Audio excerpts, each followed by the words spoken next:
Que pensez-vous de ce monde ?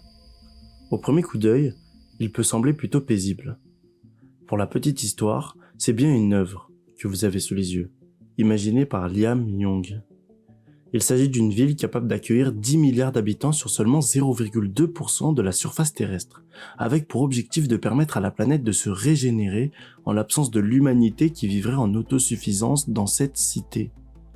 Liam Young dénonce l'hypercroissance et ce que la planète tend à devenir. Mais cette œuvre a reçu son lot de critiques, notamment à cause de son côté utopique du monde. L'utopie, c'est la représentation d'un monde parfait. Et si ça peut en faire rêver certains, ce n'est pas forcément mon cas. Personnellement, ce qui me fascine, c'est l'exact opposé.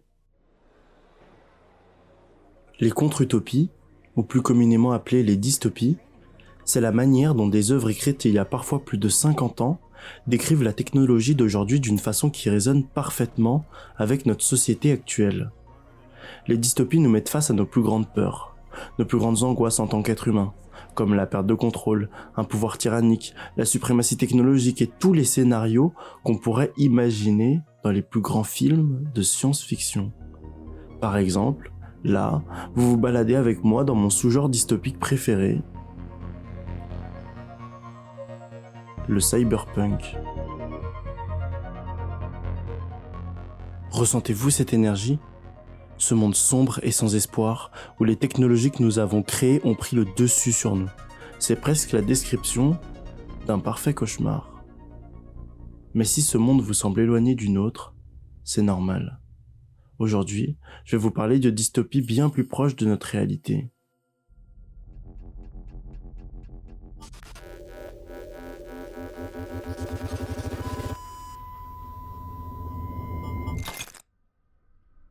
Black Mirror, c'est la première œuvre dont je vais vous parler dans cette vidéo.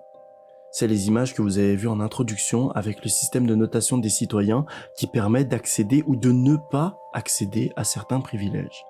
Et si vous ne savez plus si je parle encore d'une dystopie ou du monde dans lequel on vit actuellement, c'est bien normal. C'est ce qui fait que j'aime les dystopies, c'est ce qui les rend si glaçantes.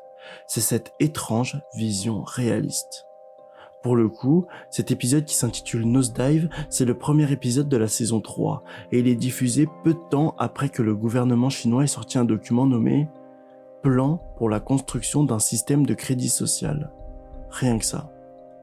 D'autres épisodes sont plus avant-gardistes, comme le 3e épisode de la saison 1, The Entire History of You, qui met en avant un implant qui permet d'enregistrer les souvenirs, et si vous suivez un peu l'actualité, vous savez qu'un homme y travaille. Vous le connaissez tous, c'est également l'homme le plus riche de la planète, Elon Musk. Il a fait il y a quelque temps des essais sur un singe qui joue au Pong juste à l'aide de ses pensées. Et sans vouloir vous effrayer, les recrutements pour tester Neuralink sur les humains a commencé en 2023. C'est la force de ces univers qui nous donne toujours l'impression que ce sont des mondes très éloignés du nôtre, et pourtant, les évolutions technologiques sont souvent bien plus rapides que ce que l'on pense. Et ce n'est pas tout. Metalhead, l'épisode 5 de la saison 4. Des robots quadrupèdes poursuivent les humains dans un monde post-apocalyptique. Impossible, n'est-ce pas ?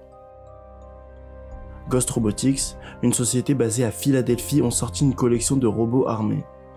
Et je passe d'autres épisodes, comme l'épisode 1 de la saison 2 où une femme recrée une version numérique de son compagnon décédé à l'aide de l'intelligence artificielle, ou encore l'épisode 6 de la saison 3 où des drones sous forme d'abeilles sont utilisés pour la surveillance des populations. Black Mirror fait une satire de la réalité en grossissant les traits de technologie effrayantes, mais si je vous disais qu'il y a plus de 70 ans, une personne a décrit dans sa dystopie une histoire qui s'est réellement passée en 2013. Nous allons remonter dans le temps et cette fois, nous allons quitter l'écran puisque c'est un livre qui m'a marqué à vie. 1984, écrit par George Orwell en 1949. Si à cet instant, vous vous dites qu'Internet n'existait pas et que le premier ordinateur venait à peine d'être inventé, vous avez raison. À ce moment-là, l'ordinateur avait tout juste 3 ans et ressemblait à ça. Et lorsque George Orwell écrivait l'histoire que je vais vous raconter, il était loin de s'imaginer ce qui se passerait 70 ans plus tard. 1984 est une histoire qui se déroule dans l'état totalitaire d'Océania, où le parti, dirigé par le mystérieux Big Brother, contrôle tous les aspects de la vie. La surveillance est omniprésente. Des téléécrans dans chaque maison et lieu public espionnent les citoyens en permanence. Le parti manipule également l'histoire et le langage pour maintenir son pouvoir et empêcher la pensée critique.